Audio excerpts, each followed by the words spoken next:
विद्यमान रहता है, तब भी भगवान जीव के और शरीर के सुख दुखों से कभी लिप्त नहीं होता।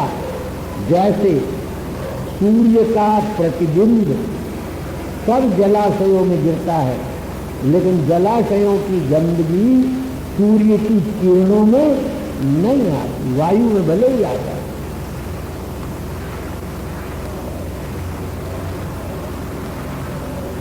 जीव बेचारा प्रकृति की जो 3 गुण है, सत्व रज और तम, उनमें आसक्त हो जाने पर मैं करता हूँ, मैं भोगता हूँ, इस प्रकार के अज्ञान रूपी बंधन में फंस जाता है।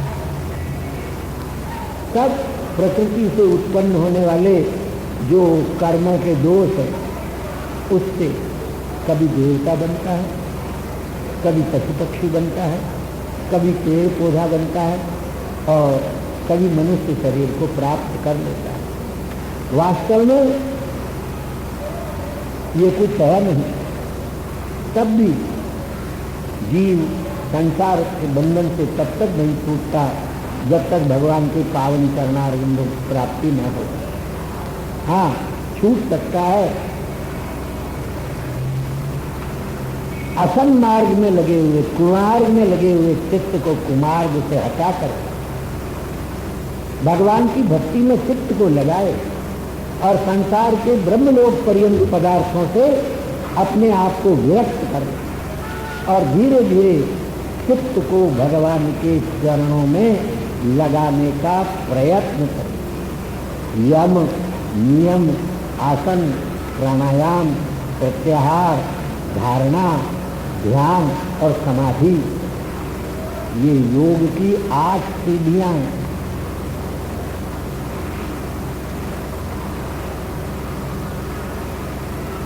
योग सेंटर आपके भारतवर्ष में आजकल जितना योग सस्ता हो गया, भक्ति सस्ती हो गई, ज्ञान सस्ते हो गए, उतने सतयुग, त्रेता युग और द्वापर युग में कुछ करने धरने की जरूरत नहीं। कोटन लूटम पतलून सूटम पहने रहो और अपने मूछकार बिंद से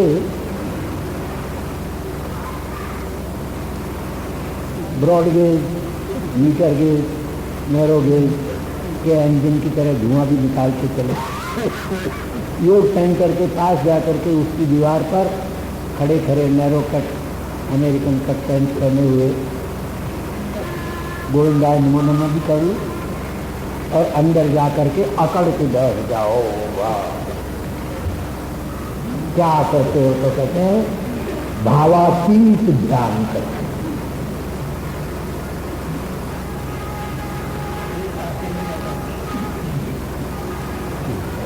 महाराज, आसन दिखाने वाले तो सड़क पर 2 पैसा मांगने वाले भी आपको नहीं दिखाते हैं ना भैया। तुम साधु लोग सड़क पर 20-25 आसन दिखाते हैं, दिखाने का फल क्या होता है?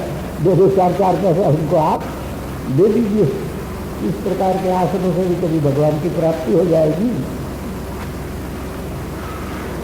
हमारे धर्म सम्राट विश्ववंत परम पूज्य कहा करते थे, ऐसे लोगों को भगवान का दर्शन होना तो दूर रहा, ऐसे योगियों को भूत प्रेत के दर्शन भी नहीं होंगे।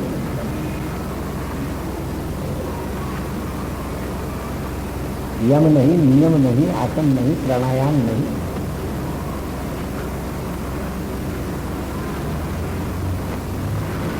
और सर्वोत्तम उपाय बतलाते हैं।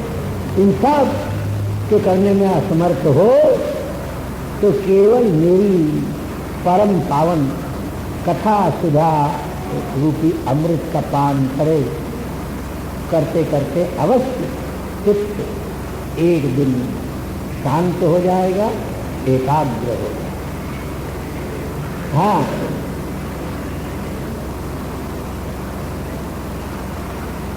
योग का अभ्यास करने वाले को अपने आप में जब जितना जहाँ जैसा जो मिल जाए उसमें संतोष करना चाहिए जो न मिले उसकी इच्छा नहीं करनी चाहिए।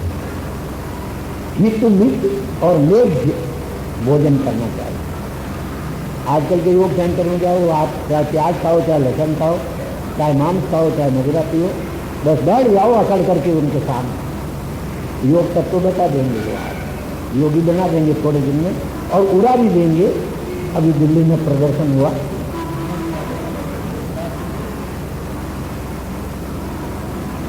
है, लेकिन यहाँ तो हित मित और मेघ जो अपने शरीर के लिए हितकारक हो। नाट्यस्नतस्तु योगोत्ति नचैकांत मनस्नतः नचाति स्वप्नशीलस्य जागृतो नैव चार्जुना युक्ताहार विहारस्य युक्त चेष्टस्य कर्मसु युक्त स्वप्नावबोधस्य योगो भवति दुःखः। किसको योग की प्राप्ति है? जो बहुत सोता है, योग का अभ्यास नहीं करता। जो बहुत जागता है, वो भी योग का अभ्यास नहीं करता। नचाति स्वप्न जागृतो नहीं विचार, बहुत खाता है या बिल्कुल नहीं खाता, उसको भी योग का अभ्यास नहीं होता। इसको होगा युक्ताहार विहारस्य युक्त चेष्टस्य कर्म युक्त स्वप्नावबोधस्य। जितनी जरूरत है उतना ही खाए, खाली शरीर को चलाने के लिए। जैसे भाड़ा देते हैं मकान में रहने का, ऐसे ही भाड़ा देने के रूप में मनुष्य को भोजन करना चाहिए। इतना ही सोना चाहिए, इतना ही जगना चाहिए, ऐसे ही भोजन करने चाहिए।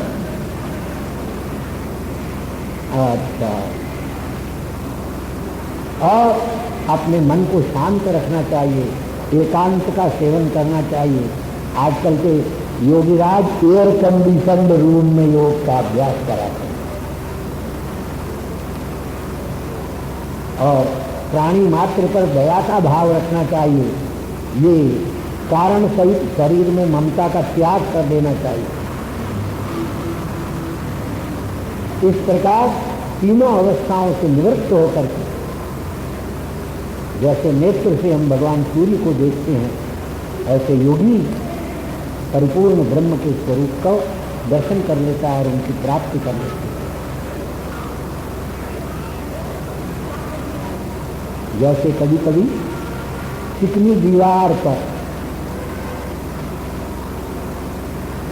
है तो दीवार, लेकिन पानी मालूम पड़ता है। दुर्योधन को तो प्रत्यक्ष ही मालूम पड़ गया था। इसी प्रकार अथवा जल में भगवान सूर्य का प्रतिबिंब दिखता है, इसी प्रकार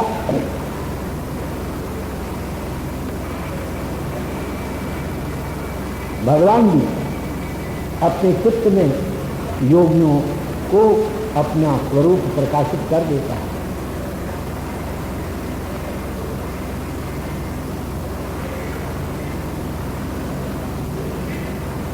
ये कहते हैं जागृत अवस्था में पंचमहाभूत और इंद्रियां काम करती, स्वप्न अवस्था में केवल मन काम करता है। मन ही रेलगाड़ी बन जाता है, मन ही फर्स्ट क्लास और एयर कंडीशन कोच बन जाता है, मन ही उसका बर्थ बन जाता है, मन ही इंजन बन जाता है, मन ही बम्बई बन जाता है, और मन ही कपलेट बन जाता है, मन ही मरीन ड्राइव बन जाता है, मन ही समुद्र बन जाता है।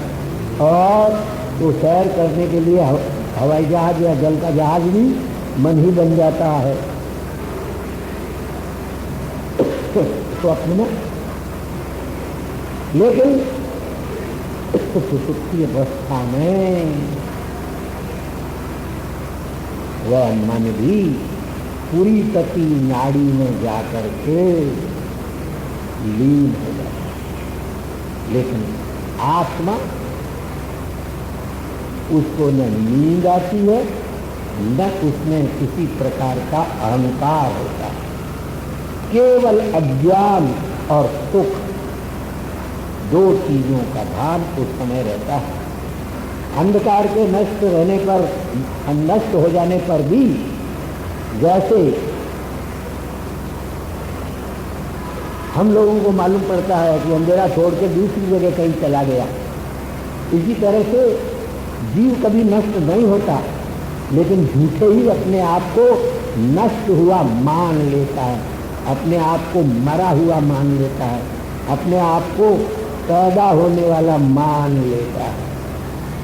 और बहुत अच्छा उदाहरण देते हैं महात्मा लोग। लाखों रुपये के नोट, नहीं करोड़ों रुपये के, हजार हजार के नोट अपने हाथ से गिन करके अपनी तिजोरी में रख करके उसकी चाबी अपने तकिए के नीचे लेकर के सोते। वो सोते ही 3 मिनट के बाद सपना आता है, पेढ़ी पर मांगने वाले आकर के बैठे हैं, 10 लाख नगद की मांग कर रहे हैं और हमारे पास भूमि भांग भी नहीं है। हम संतन काल मदन गोपाल, हमारी तिजोरी खाली है। ऐसा सपना आता है, बड़ा दुख होता है सपने में।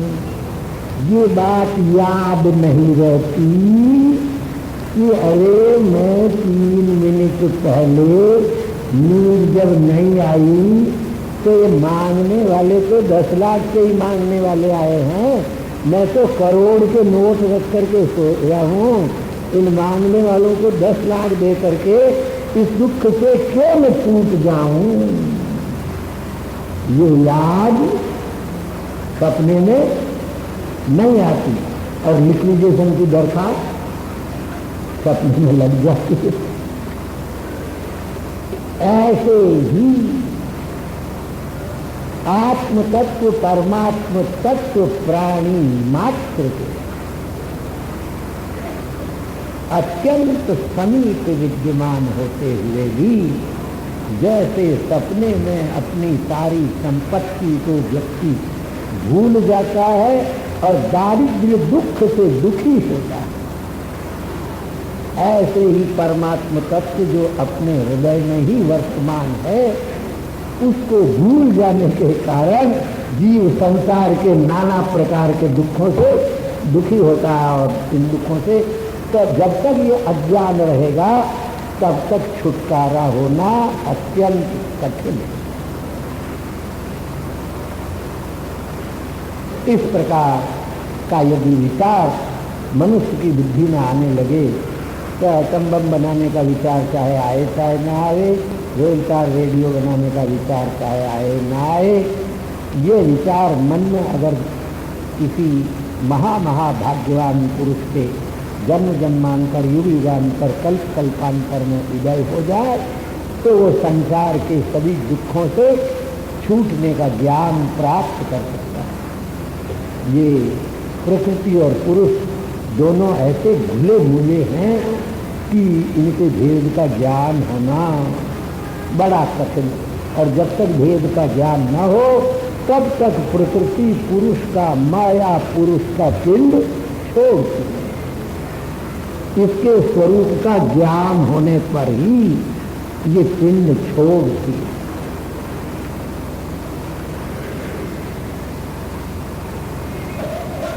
अकर्तृ कर्म बंधोयम पुरुषस्य यदा गुणेषु सत्सु प्रकृते कैवल्यम ते।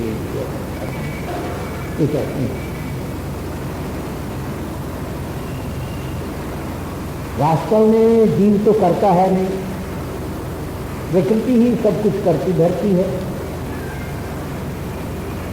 उस प्रकृति के गुणों का अपने आप में संबंध करके जब जीव अपने आप को कर्ता मान लेता है, कर्ता न होते हुए, तब उसको कर्म के बंधन में फंसना पड़ता है। हमारा दृष्टांत है अत्यंत सरल। अग्नि कभी किसी से पिट सकता नहीं, टूट सकता भी नहीं, और तोड़ा मरोड़ा जा सकता भी नहीं। लेकिन वही अग्नि जब लोहे में प्रवेश कर लेता है, लोहे के घन में, तब बेचारा लोहे के घन से टिकता है। लोहार के हाथ से अग्नि को कोई पीट सकता नहीं, लेकिन अग्नि ने लोहे के साथ संबंध कर दिया तो लोहे पर जितनी चोट लगी वो अग्नि पर भी। इसी तरह से मृत्यु शुद्ध बुद्ध मुक्त स्वभाव सच्चिदानंद स्वरूप आत्मा कभी किसी प्रकार के सुख दुखों का संयोग वियोग जिसमें न हो ऐसा उसका स्वरूप है। लेकिन जब जैसे अग्नि लोह के साथ संसर्ग करने पर लोह पर पड़ी हुई चोट से टिकता है, ऐसे ही शरीर के साथ संबंध जहाँ शुद्ध आत्मा ने किया तो शरीर पर जितनी चोट लगेगी उसका दुख, और बेटे के साथ संबंध कर लिया तो बेटे पर जितनी चोट पड़ेगी उस चोट से भी दुखी होगा। और धन के साथ संबंध कर लिया तो धन पर जितनी चोट पड़ी वो भी चोटें सहन करनी पड़ेगी और उन चोटों के दुख से दुखी होना पड़ेगा। मन बुद्धि चित्र अहंकार पुत्र मित्र कलत्र पति पत्नी भाई बंधु माता पिता, इनमें से जिन जिन के साथ संबंध करेगा जीव उन पर गिरने वाली संपूर्ण आपत्तियों से अपने आप को आपन्न मान करके संसार के चक्र में भ्रमण किया करेगा। निस्तार का कोई उपाय रहेगा नहीं।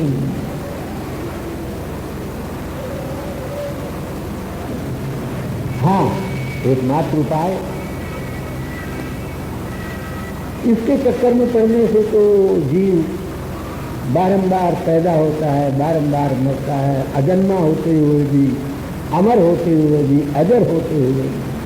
कपिल कहते हैं अगर भाई इन सब दुखों से छूटना है तो पहले तो निष्काम भाव से अपने वर्णाश्रम विहित धर्म का पालन करो। उससे अंतःकरण शुद्ध होगा। जब अंतःकरण शुद्ध होगा तो भगवान की भक्ति अंतःकरण में पैदा होगी। अशुद्ध अंतःकरण में भगवान की भक्ति पैदा नहीं होगी। सिनेमा के एक्टर और एक्ट्रेस की भक्ति भले ही पैदा हो जाए,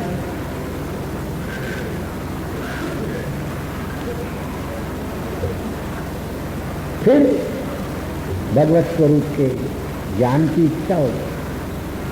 भगवत स्वरूप के ज्ञान की इच्छा हो जाएगी तो संसार में वैराग्य हो जाएगा। फिर योगाभ्यास करने का प्रयत्न करेंगे। हाँ, ये जब आप उपाय करोगे तो प्रकृति समझेगी इसने तो मुझको गैस के चूल्हे पर, अंगीठी पर और बिजली के शौकों से, लकड़ी से जलाना शुरू कर दिया। ये प्रकृति को जलाने के लिए अग्नियां हैं। ज्ञान, वैराग्य, भगवान के चरणों की भक्ति, अपने अपने वर्णाश्रम धर्म का अनुष्ठान। यदि माया को आप भस्म करना चाहते हैं तो इन ईंधनों का उपयोग, जब तक इन ईंधनों का उपयोग नहीं करोगे तब तक भले ही योग सेंटर में जाकर के अकड़ करके बैठ जाओ, कुछ होना जाना नहीं है। भूत प्रेत का भी दर्शन होना नहीं है। तब वो समझती है कि हाय हाय ये जलन कब तक सहन करूंगी, ये तो अब आग लगाने पर तुल गया। जैसे बुझती है वैसे ही लगाना, वैराग्य कमजोर होता है तो वैराग्य को तीव्र करता है, ज्ञान कमजोर होता है तो जैसे जरा सी आँच कमती होते ही फिर एक लकड़ी लगा दी, फिर कुछ कोयले डाल दिए, फिर गैस के चूल्हे का स्विच जरा तेज कर दिया। तब प्रकृति समझती है कि अब मेरा गुजारा यहाँ होना, माया समझती है मेरा यहाँ गुजारा नहीं होगा। कभी जल्दी नहीं हटती, धीरे धीरे हटती है, देखती है। जब आँच कम हुई कि दौड़ के आई, ये उसका स्वभाव। भुक्त बोध प्रकृति जो है, इस प्रकार प्रकृति को यदि हम नष्ट करने की चेष्टा करें तो फिर ये जीव का कोई अशुभ करने में समर्थ नहीं हो सकता। जैसे जगने पर खराब से खराब स्वप्न आया तो स्वप्न जिस समय आ रहा है उस स्वप्न से तो दुख हो रहा है, लेकिन जग जाने के बाद वह स्वप्न चाहे जितना याद आए लेकिन दुख नहीं होता। इसी प्रकार जब जीव को प्रकृति छोड़ देती है और अपने स्वरूप का भान हो जाता है, तब संसार का कोई दुख उसे दुखी करने में समर्थ नहीं होता।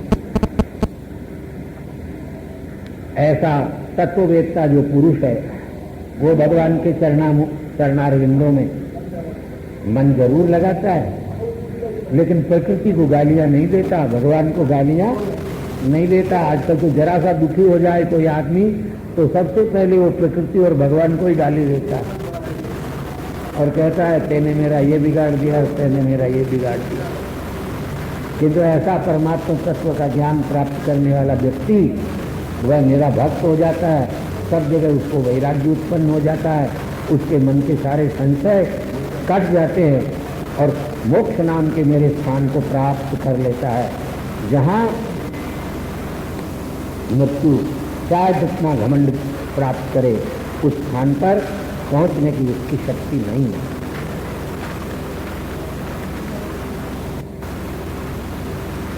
ये संक्षेप से भक्ति के स्वरूप का कपिल महाराज ने अपनी माता देवहूति के लिए वर्णन किया।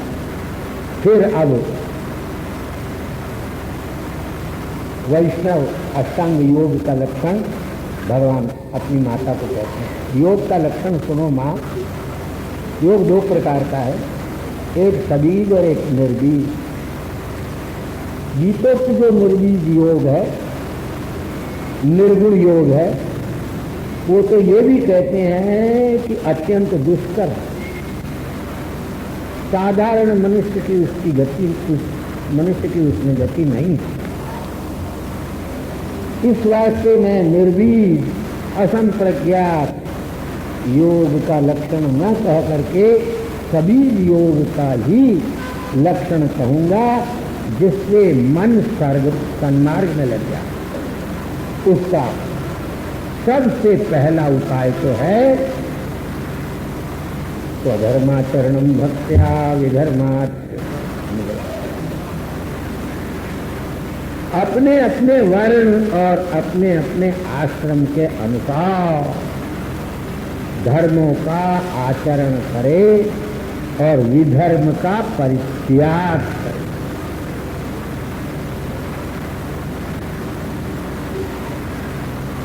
और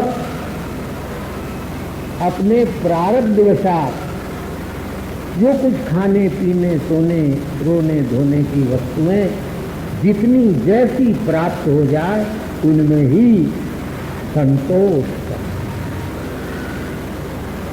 आत्म तत्व के जानने वालों के चरणारविंदों का सेवन करे, पूजन करे। इस प्रकार वर्णाश्रम धर्म का पालन करने से मोक्ष में रति उत्पन्न हो जाती है। फिर उसको अत्यंत कम से कम जितने में शरीर का निर्वाह हो जाए उतना ही भोजन करना चाहिए, और वह भोजन भी शुद्ध करना चाहिए। एकांत का सेवन करना चाहिए। मनसा वाचा कर्मणा, कभी किसी जीव को किसी प्रकार का कष्ट नहीं देना चाहिए। इसी का नाम है अहिंसा। सत्य भाषण करना चाहिए। बिना दिए किसी की कोई चीज चाहे कितनी ही मूल्यवान हो नहीं लेना चाहिए। अपने शरीर का जितने से निर्वाह हो जाए उतनी ही वस्तुओं का संग्रह करना चाहिए। या 150-150 रुपए की 10-5 बूटों की जोड़ी कम से कम अपने घर में सजा के रख लेना चाहिए। और योगाभ्यास में, योग सेंटर में जाते समय उनमें से बढ़िया पहन करके जाना चाहिए। ब्रह्मचर्य का पालन करना चाहिए। सर्दी, गर्मी, भूख, प्यास, सुख दुख का सहन करना चाहिए। वेदादि सत्शास्त्रों का अध्ययन करना चाहिए। मन को, वाणी को और शरीर को, तीनों को पवित्र रखना चाहिए। शरीर को पवित्र रखा जा सकता है मट्टी और पानी से। मन को पवित्र रखा जाता है सत्य भाषण से, और वाणी को भी सत्य भाषण से पवित्र रखा जाता है। और भगवान का अपने इष्ट देव के स्वरूप में, जो हमारे पिता पितामह जिस रूप में पूजन करते चले आए अपने घर में, भगवान का उस रूप में पूजन करना चाहिए। जरूरत के सिवाय मुख से कुछ भी नहीं बोलना चाहिए। आसन स्थिरता के साथ करना चाहिए। प्राणायाम करना चाहिए। विषयों से इंद्रियों को दूर रखना चाहिए।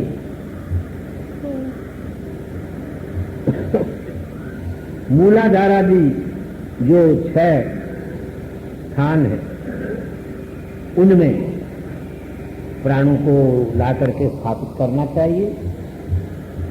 किसी एक में भी ला करके रखना चाहिए। मन के साथ प्राणों को लाकर लगाना चाहिए। इत्यादि यम, नियम, आसन, प्राणायाम, प्रत्याहार, धारणा, ध्यान, इन उपायों से योगी को चाहिए कि मन को बुद्धि के साथ जोड़े, बुद्धि के साथ लगाए।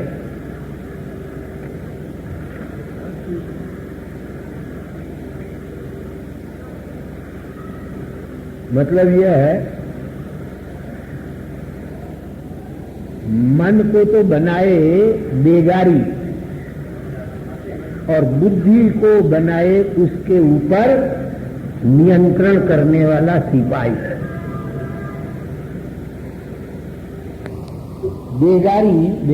बेगारा आजकल सब फैशनेबल हो गए। क्या वो श्रमदान है तो वो बेगार। पहले बेगार ली जाती थी, मैंने बेगारियों को जितना वो परिश्रम करे उतना मेहनताना उनको नहीं दिया जाता था। इसी का नाम बेगार। अब उसका फैशनेबल नाम हो गया श्रमदान। बेगार कहने से तो कोई करने के लिए आएगा नहीं, श्रमदान करने।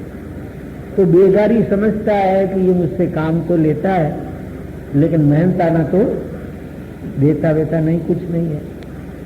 इस वास्ते वो काम करते करते तसला फेंक करके और बैठ करके और मस्ती से ऊँघने लगता है। फिर बेगार लेने वाले उन बेगारियों के लिए एक चपरासी रखते हैं, उसके बिना बेगार नहीं ली जा सकती। उसका काम क्या है? जैसे ही बेगारी ने तसला फेंका और बैठ करके और सोने लगा, एक डंडा मारा। अरे क्यों? तो डंडा खाते ही फिर से काम में जुट जाता है। ऐसे ही मन को बेगारी बनाओ भगवान के ध्यान में, भजन में, जप में, पूजा में, पाठ में लगाओ, लेकिन मन बेजारी है। डंडा मारने वाला सिपाही जरा सा इधर उधर होते ही वो तसला फेंक के तो बुद्धि को डंडा मारने वाला चपरासी बनाओ। जब मन भगवान का ध्यान भजन छोड़ करके उल जलूल काम में बैठे, बुद्धि का डंडा उस पर मार करके फिर उसको भगवान के चरणार की ओर लगाओ। ये मन को बुद्धि में लगाना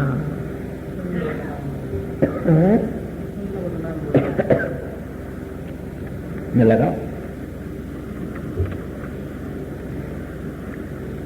क्या करे? पवित्र स्थान में, एयर कंडीशनड रूम में नहीं, पवित्र स्थान पर आसन बिछावे और बैठे, अपने शरीर को सीधे रखे। प्राणायाम के 3 मार्ग हैं, पूरक, कुंभक और रेचक। पूरक माने श्वास को खींचना, कुंभक माने रोकना, रेचक माने छोड़ना। इनके द्वारा प्राण को शुद्ध कर, प्राण मार्ग को शुद्ध कर, फिर चित्त को स्थिर करें, फिर श्वास को जीत ले। ऐसा करने पर ही योगी का मन शुद्ध होगा। प्राणायाम से शरीर के वात, पित्त, कफ इन दोषों को नष्ट कर, धारणा से पाप को नष्ट कर, इंद्रियों को विषयों से खींच करके और ध्यान से विषय के संबंधों और क्रोधादि को जला दे। जब मन स्थिर हो जाए तब अपनी नाक के अग्रभाग की ओर दृष्टि लगाए और भगवान की मूर्ति का ध्यान करें। कैसी भगवान की मूर्ति का ध्यान करें? जिनका मुखारविंद अत्यंत प्रसन्न है, लाल लाल नेत्र है, दूर्वा दल श्याम जिनका वर्ण है, जिनके हाथ में शंख, चक्र, गदा और पद्म सुशोभित हो रहे हैं, बिजली के समान पीतांबर जिन्होंने धारण किया हुआ है, श्रीवत्स जिनके वक्षस्थल में, जिनके गले में कौस्तुभ मणि विराजमान, वलमाला जिनके शरीर पर पड़ी हुई है,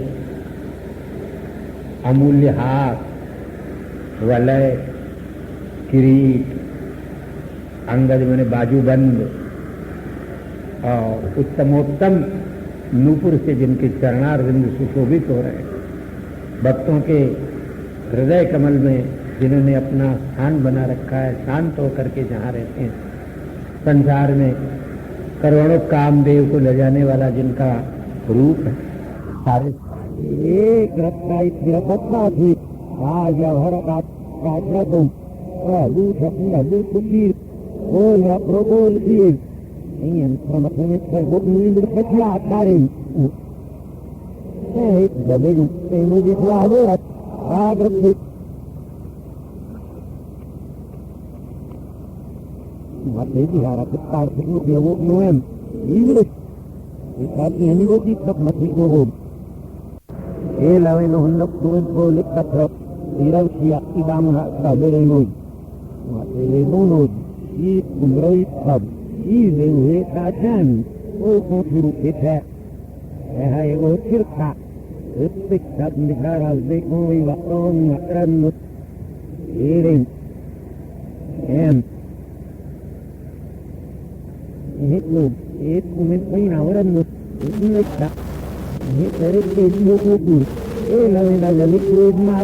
भगवान के चरणारविंदों से निकली गंगा को सिर पर धारण करने के कारण अशिव भी शिव हो जाते।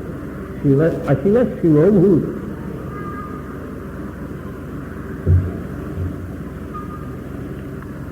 ऐसे भगवान के पावन चरणारविंदों का ध्यान करें। संचिंतये भगवतः चरणारविंदम् वज्रांकुशध्वज सरोरुहलांछनाढ्यम् भगवान के चरणारविंद के तलवों का ध्यान करे। कैसे हैं? जिनमें हीरे का चिन्ह है, अंकुश का चिन्ह है, ध्वजा का चिन्ह है, सुदर्शन चक्र का चिन्ह है। ऐसे आंख बंद करके इस अवस्था में भगवान के उस चरणारविंद का ध्यान करें। फिर भगवान के उन चरणारविंदों का ध्यान करे। सारी त्रिलोकी के देवता और गंधर्व जिसको नमस्कार करते हैं, नहीं, जिस लक्ष्मी को देव दानव गंधर्व नमस्कार करते हैं, वो लक्ष्मी जिन भगवान के चरणारविंदों का सेवन करती है, उन भगवान के चरणारविंदों का ध्यान करें। गरुड़ के ऊपर शोभायमान भगवान के उरु का ध्यान करें। आप उल्फ लंबायमान भगवान के पटपी पीतांबर का ध्यान करें। भगवान के नितंब में विद्यमान अनेक किंकणी से युक्त रत्नों की कांति का ध्यान करें। सारे संसार के जीवों के अधिष्ठान भगवान के उदर में विद्यमान जो नाभि रूप हृदय, उसका ध्यान करें। हृदय जो भगवान ब्रह्मा का निवास स्थान है, उस नाभि पद्म में भी ब्रह्मा से उत्पत्ति जिसकी होती है, उस पद्म के निवास भगवान के नाभि का ध्यान करें। लक्ष्मी से अधिष्ठित और कौस्तुभ मणि से विभूषित भगवान के वक्ष स्थल का और कंठ का ध्यान करें। लोकपाल जिसका आश्रय लेते हैं, ऐसे भगवान की भुजाओं का ध्यान करें। सहस्रार चक्र शंख जिसमें विद्यमान है, ऐसे भगवान के हस्तारविंद का ध्यान करें। युद्ध में शत्रुओं के रुधिर से परिप्लुत भगवान की गदा का ध्यान करें। भगवान की वनमाला का ध्यान करें। कौस्तुभ का ध्यान करें। मकराकार भगवान के कुंडल में, भगवान के कारणों में विद्यमान कुंडलों का ध्यान करें। सूर्य चंद्र की प्रतिबिंब जिनमें परछाई पड़ती है, ऐसे भगवान के प्रकाशित कपोलों का ध्यान करें। तो भगवान के मुखारविंद का ध्यान करें। मुखारविंद पर दोनों तरफ पड़े हुए भगवान के कुटिल घुंघराले बालों का ध्यान करें। भगवान की धनुष बाण से भी ज्यादा तिरछी भुरुओं का ध्यान करें। कमल के समान भगवान के नेत्रों का ध्यान करें।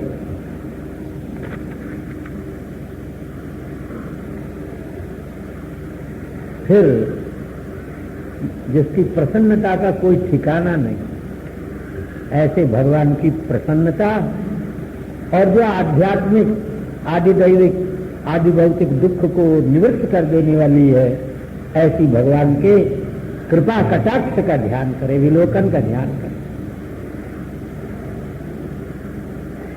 फिर संपूर्ण लोकों के शोक सागर को सुखा देने वाले, अत्यंत उदार और करोड़ों कामदेवों को भी मोहित कर देने वाले भगवान की भ्रुकुटी का ध्यान करें। फिर भगवान के नीचे के होठों का ध्यान करें। अनार के दानों के समान सुशोभित भगवान की दंत पंक्ति का ध्यान करें।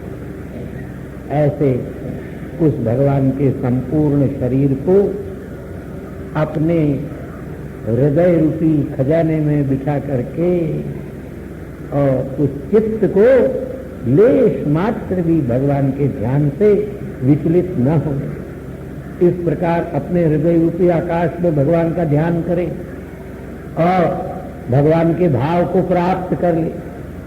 फिर उत्पन्न होने वाली भक्ति से जब साधक का हृदय पिघल जाए तो हर्ष के कारण उसके सारे शरीर में रोमांच हो जाए, आनंद के समुद्र में वह मग्न हो जाएगा।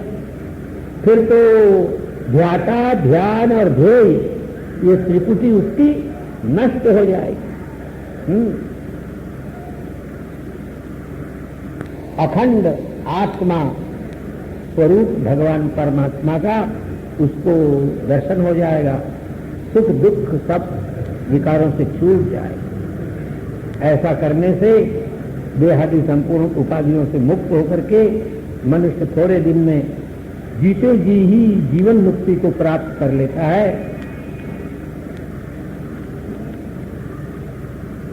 जैसे संसार में पुत्र मित्र कलत्र धन धान्य मकान जमीन जायदाद दुकान खेत खलिहान, इन सब से हम अपने आप को भिन्न समझते हैं। इसी तरह से आत्मा को भी इस शरीर से भिन्न समझना चाहिए। जैसे जलते हुए काठ से अथवा जलते हुए काठ और अग्नि के संयोग से उत्पन्न होने वाले धुआं से अग्नि एक अलग है तत्व, न काठ अग्नि है और न धुआं ही अग्नि है। काठ से और अग्नि से अग्नि, काठ से और धुआं से अग्नि भिन्न है। ऐसे ही शरीर से, मन से, बुद्धि से, चित्त से, अहंकार से, प्राण से, इन सब से आत्मा भिन्न है।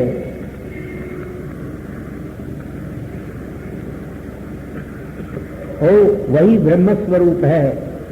इस बात को विचार से दृढ़ कर, उपाधि से पृथक अपने आप को समझ करके और उस आत्मा का परमात्मा के साथ जो अभेद है उसका चिंतन कर। इस प्रकार जैसे काश शादी अपनी योनि में अग्नि नाना रूप से दिखाई देता है, इसी प्रकार से दुर्विभाग्य माया के कारण भगवान के और जीव के भी अनंतानंत स्वरूप बन जाते हैं। देवहूति कहती है, हे भगवान, आपने प्रकृति का लक्षण बताया, पुरुष का लक्षण भी बताया, मैदादी का लक्षण भी बतलाया। भक्ति योग का मार्ग अब आप कृपा करके जितना आपने बताया उससे मुझे संतोष नहीं होता, विस्तार पूर्वक बतलाई। जीव को दो प्रकार के संसार की कैसे प्राप्ति होती है और इस संसार से वैराग्य कैसे होता है। ईश्वर के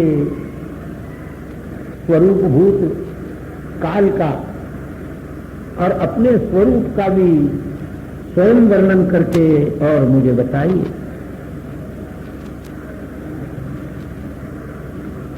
हे कपिल, भगवान संसार में भ्रमण करते हुए अज्ञानी जीव को ज्ञान देने के लिए योग शास्त्र के सूर्य के समान आप मेरे उदर से प्रकट हुए। इसलिए आप कृपा करके मेरे इन सब प्रश्नों का उत्तर दीजिए। मैत्रेय कहते हैं, विदुर जी महाराज, इस प्रकार माता का वचन सुन करके और कपिल भगवान बड़े प्रसन्न हुए और कहने लगे, हे भगवती भामिनी देवी, भक्ति योग अनेक प्रकार की, तो अनेक भेद से भिन्न हो जाता है। संकल्प के भेद से भक्ति का भी भेद हो जाता है। लेकिन ये याद रखो कि हिंसा जी के आशय से हम यज्ञ कराएंगे, हमारे शत्रु का नाश हो जाए, हम यज्ञ कराएंगे, हम दान करेंगे, हम भगवान की पूजा करेंगे, हम जिससे द्वेष करते हैं उसका बेटा मर जाए, उसका बाप मर जाए, उसकी स्त्री मर जाए, उसका धन नष्ट हो जाए, उसके मकान जमीन जायदाद छिन जाए।